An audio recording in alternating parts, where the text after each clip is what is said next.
बिस्मिल्लाहिर्रहमानिर्रहीम। अस्सलाम वालेकुम। आप देख रहे हैं 1 बाय 1 न्यूज़ HD। अहम खबर से आगाह करते हैं। चिश्तियाँ हाई स्कूल नंबर 1 की तलबा छुट्टी से घर वापस जा रही थी।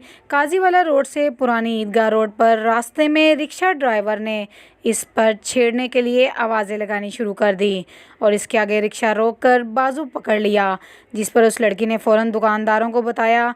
वीडियो में लड़की को रोते हुए देखा जा सकता है, जिस पर लोगों ने मुलजिम को पकड़कर उसकी खूब धुलाई की और पुलिस के हवाले कर दिया।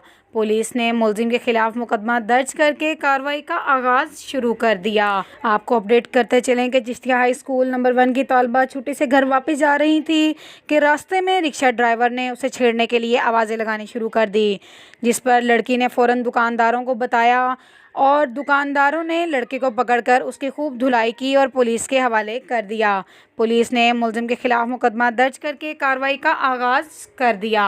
मज़ीद ख़बरों से बाखबर रहने के लिए हमारे चैनल को शेयर करें, लाइक करें और सब्सक्राइब करें, ताकि आने वाली हर नई वीडियो आपको मौसूल हो सके। तो देखना ना भूलिएगा हमारा अपना चैनल 1 बाय 1 न्यूज़ HD। ताज़ा तरीन अपलोड्स की नोटिफिकेशन हासिल करने के लिए हमारे चैनल को सब्सक्राइब करें और साथ में दिए गए घंटी के निशान को दबाना ना भूलें।